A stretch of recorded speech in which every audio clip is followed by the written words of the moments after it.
उत्तर प्रदेश में अगला पंचायत चुनाव भले ही अप्रैल और मई 2026 में होने जा रहा है, लेकिन इसकी तैयारियां सरकार और पंचायती राज विभाग ने अभी से शुरू कर दी है। चुनाव को लेकर सबसे बड़ा सवाल यही है कि ग्राम प्रधान, क्षेत्र पंचायत सदस्य, जिला पंचायत सदस्य या अध्यक्ष की सीट किस वर्ग SC, ST, OBC, महिला, सामान्य के लिए आरक्षित होगी। गांव-गांव में लोग ये जानने को उत्सुक हैं कि उनकी पंचायत में इस बार किसको मौका मिलेगा, किस वर्ग का प्रत्याशी खड़ा हो सकेगा और किसे अपने नंबर के लिए अगला चक्र इंतजार करना पड़ेगा। कैसे तय होता है आरक्षण, आइए जानते हैं। पंचायती राज विभाग के सूत्रों के मुताबिक आरक्षण तय करने का आधार वर्ष बेस ईयर सबसे अहम भूमिका निभाता है। संभावना है कि जुलाई के अंत तक एक प्रस्ताव कैबिनेट के सामने पेश किया जाएगा, जिसमें यह तय किया जाएगा कि 2026 के चुनाव के लिए कौन सा साल आधार वर्ष माना जाए। 2021 के चुनाव में 2015 को आधार वर्ष माना गया था।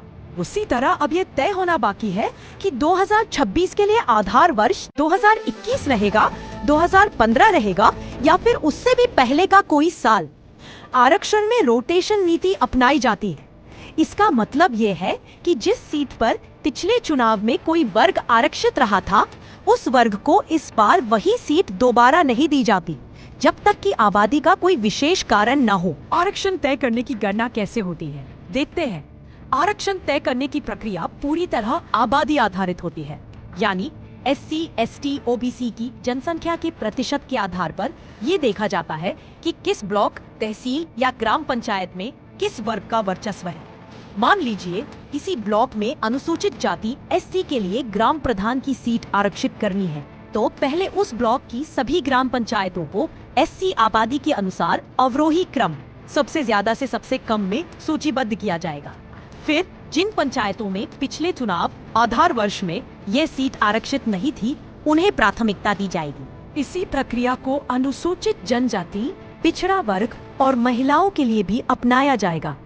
संभावित आरक्षण आंकड़े विशेषज्ञों के अनुसार ग्राम पंचायत, ग्राम प्रधान, अनुसूचित जनजाति ST लगभग 300 पद, अनुसूचित जाति SC लगभग 12,000 पद, पिछड़ा वर्ग OBC लगभग 15,500 पद, जिला पंचायत अध्यक्ष पद अनुसूचित जाति SC 16 पद, पिछड़ा वर्ग OBC 20 पद, क्षेत्र पंचायत प्रमुख पद अनुसूचित जनजाति ST 5 पद, अनुसूचित जाति SC 171 पद, पिछड़ा वर्ग OBC 223 पद। कुल पदों में से 33% सीटें महिलाओं के लिए आरक्षित रहेंगी, यानी हर वर्ग में महिलाओं को भी बराबर भागीदारी मिलेगी।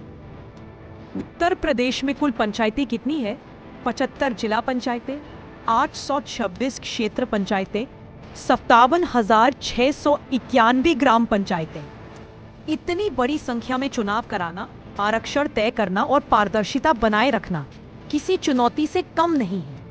इसलिए यह प्रक्रिया महीनों पहले शुरू कर दी जाती है, ताकि किसी को कोई भ्रम न रहे।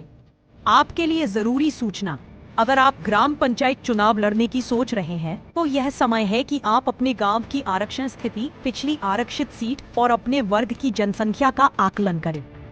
साथ ही ध्यान रखें कि यह आरक्षण जनगणना 2011 के आधार पर तय होगा, क्योंकि अगली जनगणना अभी तक प्रकाशित नहीं हुई है। अगर आप YouTube पर यह वीडियो देख रहे हैं, तो हमारे चैनल को सब्सक्राइब करें और बेल आइकन जरूर दबाएं, ताकि पंचायत चुनाव से जुड़ी हर अपडेट सबसे पहले आपको मिले। अगर आप Facebook पर देख रहे हैं, तो पेज को लाइक करें और वीडियो को ज्यादा से ज्यादा शेयर करें, ताकि ये जानकारी हर गांव, हर पंचायत तक पहुंचे।